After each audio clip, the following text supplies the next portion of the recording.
ತಮಿಳುನಾಡಿಗೆ ನೀರು ಹರಿಸುವ ಸಿಡಬ್ಲ್ಯೂಆರ್ಸಿ ಆದೇಶದ ವಿರುದ್ಧ ಕನ್ನಡಿಗರು ಆಕ್ರೋಶ ಹೊರಹಾಕ್ತಾ ಇದ್ದಾರೆ. ಮಂಡ್ಯ, ಮೈಸೂರು, ಚಾಮರಾಜನಗರ ಕೊತ ಅಂತ ಇದೆ.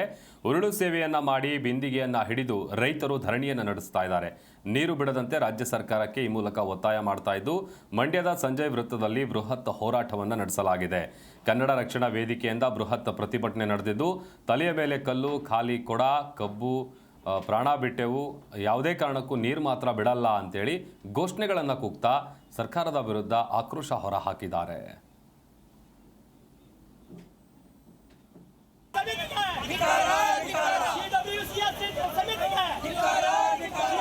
ಏನು ಕಾಪ್ಲೋಗಿದೆ, ಸಂಪೂರ್ಣ ಒಣಗ್ತಾ ಇದೆ. ಮತ್ತೆ ಕೆರೆ ಕಟ್ಟೆಗಳಿಗೆ ನೀರಿಲ್ಲ, ಜಾನುವಾರುಗಳಿಗೆ ಕುಡಿಯಕ್ಕೆ ನೀರಿಲ್ಲ. ಆದ್ರೂ ಸುಧಾ ಜನತೆಯಲ್ಲಿರ್ತಕ್ಕಂಥ ಕಾಂಗ್ರೆಸ್, ದಳ, ಬಿಜೆಪಿ ಮೂರು ಸರ್ಕಾರವು ರೈತರಿಗೆ ಮೋಸ ಮಾಡ್ತಾ ಇದೆ.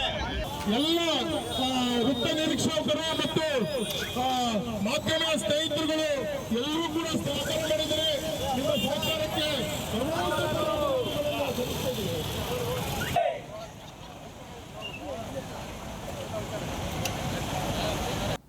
ನೀರಾವರಿ ನಿರ್ವಹಣಾ ಮಂಡಳಿ ಒಂದು ಅವೈಜ್ಞಾನಿಕ ತೀರ್ಪನ್ನ ಹೊರಬೀಳಿಸಿತು.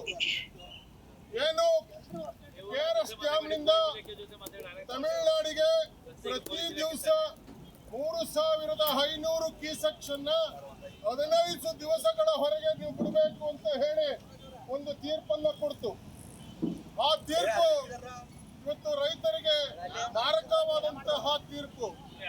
ಪ್ರತಿದಿನ 3500 ಕ್ಯೂಸೆಕ್ಸ್ ನೀರು ಬಿಡಬೇಕು ಅಂತ ಹೇಳಿದ್ರೆ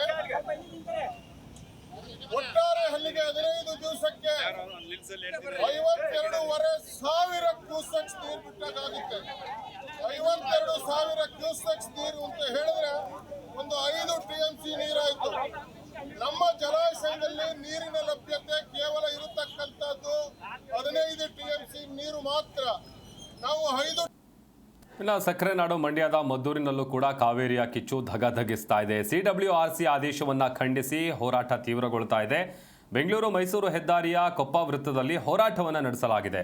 ಕಸ್ತೂರಿ ಕರ್ನಾಟಕ ಜನಪರ ವೇದಿಕೆಯಿಂದ ಪ್ರತಿಭಟನೆಯನ್ನು ಮಾಡಲಾಗಿದ್ದು, ಪ್ರಾಣ ಬಿಡ್ತೀವಿ ಆದರೆ ಯಾವುದೇ ಕಾರಣಕ್ಕೂ ನೀರು ಮಾತ್ರ ಬಿಡಲ್ಲ ಅಂತ ಘೋಷಣೆಗಳನ್ನು ಕೂಗಿದ್ದಾರೆ.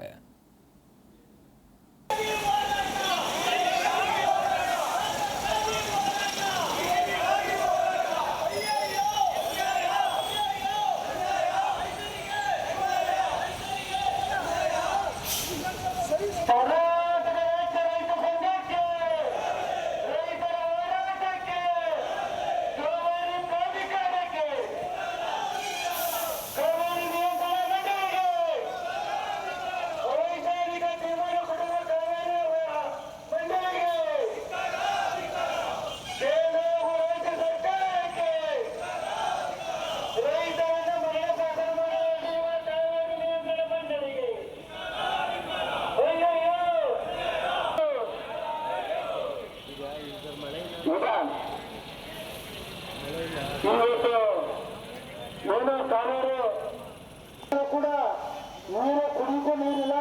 ಸುಮಾರು ಒಂದು ತಿಂಗಳಿಂದ ಹೋರಾಟ ಮಾಡಿ ನಾವು ನೀರು ಕೊಡಿ ಅಂತ ಹೇಳಿದ್ರೆ ಕೇವಲ ಅರ್ಧ